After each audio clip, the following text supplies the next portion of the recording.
than what he originally said. "I wish I was one of your tampons," said Charles saucily to Camilla one evening in springtime. He was daubed across a four-poster in Sandringham, and she was parked in a stables somewhere north of Epsom. Charles's naked body was wrapped in a burgundy flannelette dressing gown with a coat of arms on the left breast pocket. He was desperately trying to imagine what Camilla was wearing, but it was much hornier not to ask. He chose to dress her in soiled dungarees and a cotton t-shirt with that famous image of Kate Moss emblazoned across it, with a horsewhip in her hand and the meaty smell of ripe manure. "I don't use tampons," replied Camilla matter-of-factly. "I have trouble keeping them in." "You get the gist though," responded Charlie. A little miffed that she wasn't playing along. He knew full well that she preferred fanny rags.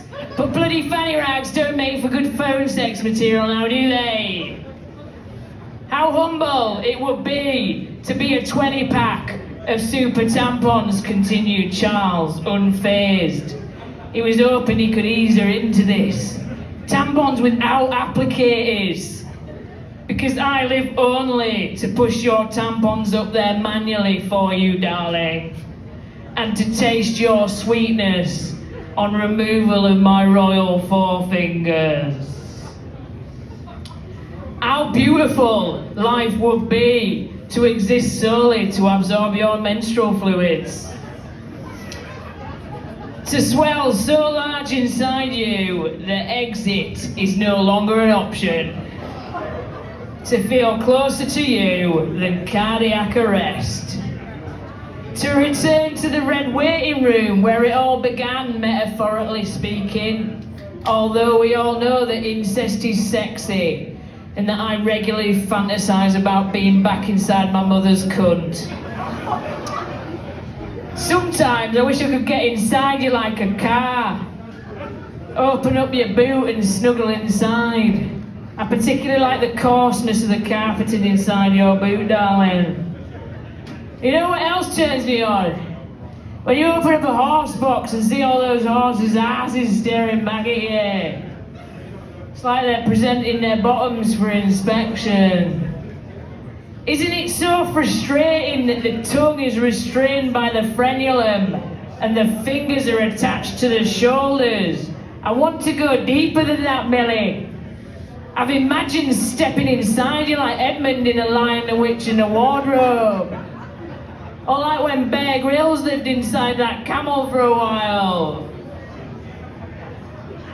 I suppose it stems from your insatiable need to be held and to feel warmth, inputted Camilla. Like when you kill an animal, continued Charles. The real earthy warmth you feel when you put your hands in between its internal organs. I love that feeling. You are the breaded meaty casing to my hard-boiled egg, Camilla, said Charles. Camilla could hear his beaming smile in his voice.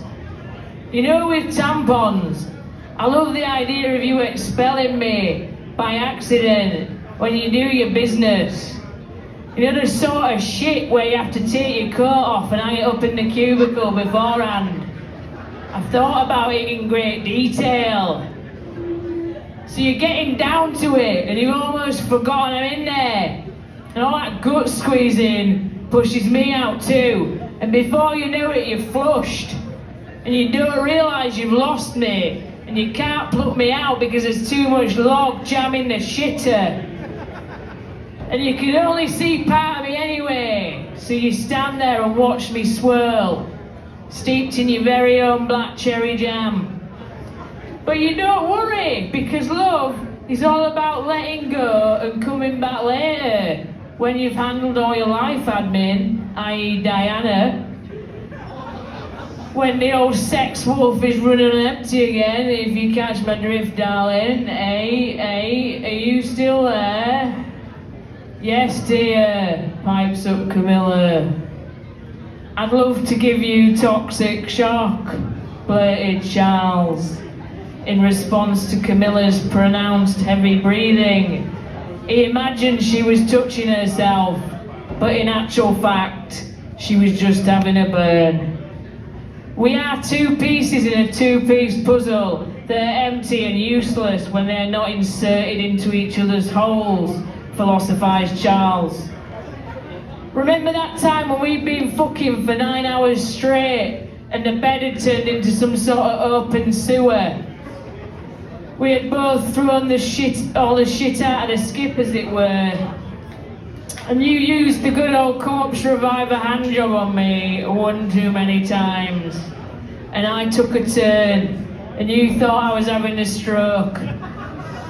And you did the fast test on me. Face, is it droopy? Arms, can he raise them? Speech, is it slurred?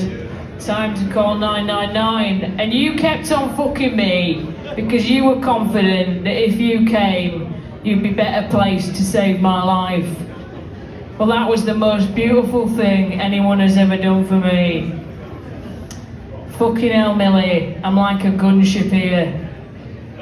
I want to blow my load all over your tits right now. How about you get an Uber to mine and we share a furry breakfast? I want to fall asleep on your knees.